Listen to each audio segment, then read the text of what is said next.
Chicken দিয়ে যে এত মজার মজার আইটেম হয় এটা না খেলে কেউ বুঝতেও পারবে না। আমরা যত রেসিপি খাই না কেন তার থেকে কিন্তু সবচেয়ে বেস্ট চিকেনের রেসিপি। আর চিকেন দিয়ে যে এত প্রকার আইটেম বানানো যায় এটা না খেলে কেউ বিশ্বাসই করবে না।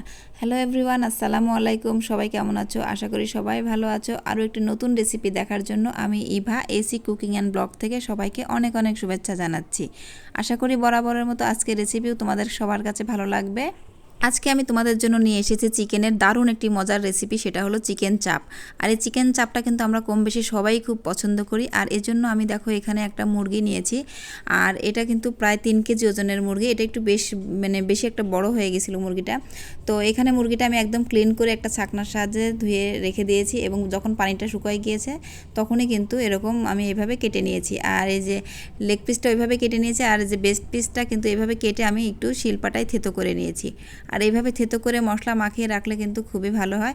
আর এবারে আমি একটু সয়া সস দিয়ে দিচ্ছি, একটু সামান্য পরিমাণ লবণ এবং হলুদ দিয়ে, আর 2 পিস আমি লেবুর রসটা দিয়ে এইভাবে একটু মাখিয়ে ম্যারিনেট করে রেখে দেবো 1 থেকে 1.5 ঘন্টার জন্য।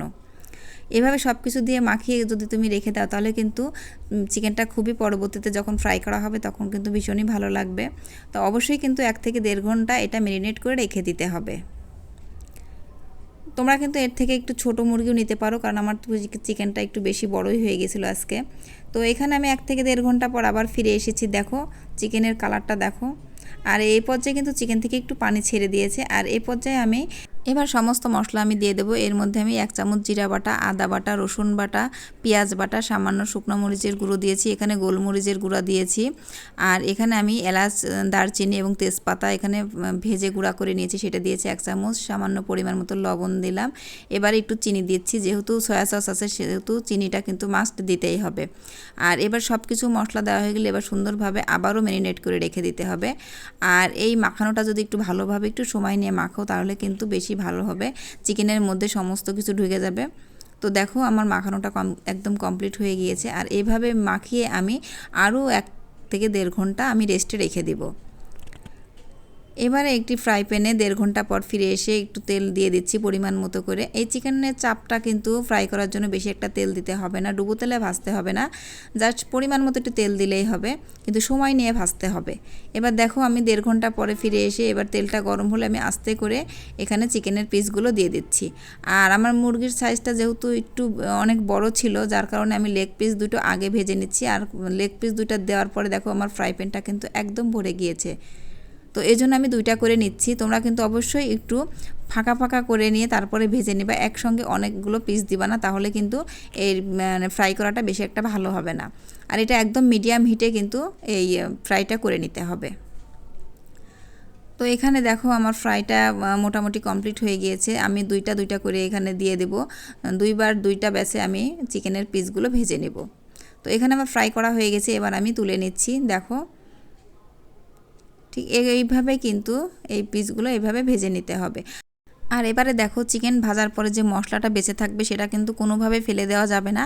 এই মশলার মধ্যে আমি এবার পরিমাণ মতো চিলি সস এবং সামান্য পরিমাণ মতো আমি এখানে টমেটো সস দিয়ে দিচ্ছি। এখানে তোমরা কিন্তু চিলি ফ্লেক্স ব্যবহার করতে পারো এবং অন্যান্য যে সস থাকবে সেগুলোও কিন্তু অ্যাড করে দিতে পারো। তো আমার ঘরে 2টা ছিল, এই জন্য আমি 2টাই এইভাবে দিয়ে একটু মিশিয়ে নিচ্ছি ভালোভাবে। আর ঝালটা যে যেমন খাবার তেমনটা দিবা। আর এই চিকেন চাপটা কিন্তু একটু ঝাল ঝাল হলে বেশি ভালো লাগে। তো এখানে দেখো আমার চিকেনের পিসগুলো সবগুলো ভাজা হয়ে গিয়েছে। এবারে আমি একই ফ্রাই প্যানে মশলার মিশ্রণটি দিয়ে দিচ্ছি। এখানে কিন্তু তোমরা একটু সামান্য তেলও ব্যবহার করতে পারো, তো আমি এখানে তেল দিইনি। আর মশলাটা একটু কষানো হয়ে গেলে এবারে আমি এখানে পেঁয়াজটা দিয়ে দিচ্ছি।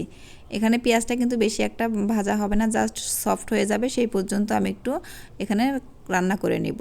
তো পেঁয়াজটা কিন্তু তোমরা আগেও একটু ভেজে নিতে পারো তেলে, তো সেই ক্ষেত্রে পেঁয়াজটা একটু বেশি নরম হয়ে যাবে, যার কারণে কিন্তু আমি এই কাজটা করেছি। আর এটা কিন্তু খেতে খুবই ভালো লাগে, তো তোমরাও কিন্তু এভাবে ট্রাই করতে পারো। এবারে আমি কিন্তু মশলার মিশ্রণটা পুরো 2 ভাগ করে নিয়েছি, আর অর্ধেক পরিমাণ এখানে নিয়ে এবারে আমি লেগ পিস 2টা দিয়ে দিচ্ছি, কারণ আমার 2বার কিন্তু এই কাজটা করতে হবে, এজন্য মশলাটাও আমি অর্ধেক করে ভাগ করে নিয়েছি। এবার মশলার মিশ্রণের মধ্যে চিকেনের পিসগুলো দিয়ে একদম লো হিটে কিছুক্ষণ ধরে নাড়াচাড়া করে রান্না করে নিতে হবে। তো দেখো এই পর্যায়ে কিন্তু আমার প্রায় কমপ্লিট হয়ে গিয়েছে।